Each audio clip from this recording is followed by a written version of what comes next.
এই বাড়িতে পুজো হবে আর সেখানে কথা থাকবে না, এটা আমি ভাবতেও পারি না। তোমরা কি সবাই ভুলে গেলে যে এই বাড়িতে পুজো হলে পরে সব আয়োজন নিজে হাতে করতো কথা, পুজোর সব দেখভাল করতো কথা। আর আজ আর আজ আর আজ এই বাড়িতে পুজো করবে এই মেয়েটা? কেন? কারণ ওকে কথার মতো দেখতে বলে? এই মেয়েটা যে বাড়ির কোনো কাজ করতে জানে না, সব ব্যাপারে রয়েছে শুধু ওস্তাদি, আসলে একটা আনাড়ি। ওরে বাবা রে, কে কোথায় আছো? এই বল, এদিকে এসো, এসো। এই যে খেন্তি, এই মেয়ে, এদিকে এসো, এদিকে এসো।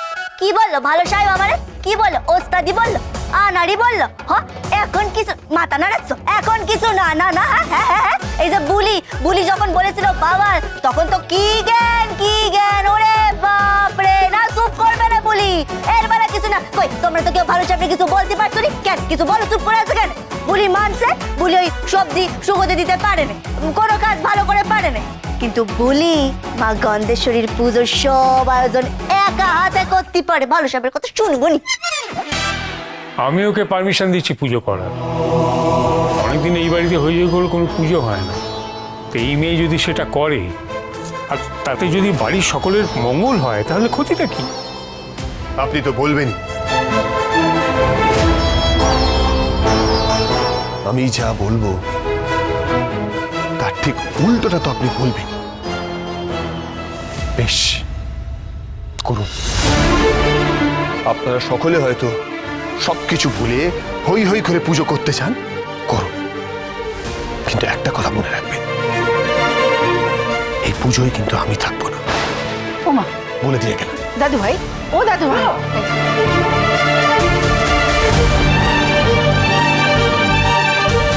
আচ্ছা বাবা, কি করছেন বলুন তো আপনি? হ্যাঁ, কেন বেকার ওকে খেপিয়ে তুললেন? আপনি তো জানেন অগ্নিকে। আমার যেটা ঠিক মনে হয়েছে সেটাই করেছি। আর চারা চামড়ানো তো গেল তাকে আটকাতে।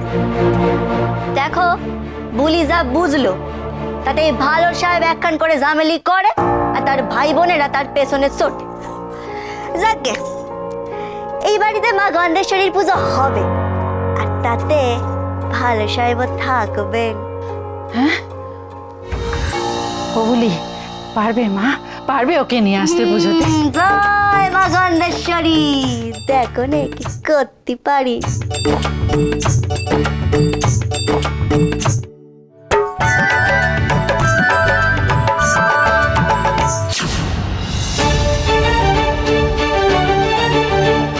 মা গন্ধেশ্বরী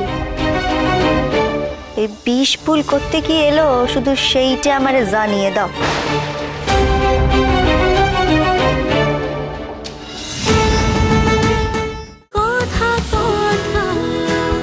কথা সোম থেকে রবি প্রতিদিন সন্ধ্যে ৭টায় স্টার জলসায় ও জিও হটস্টারে।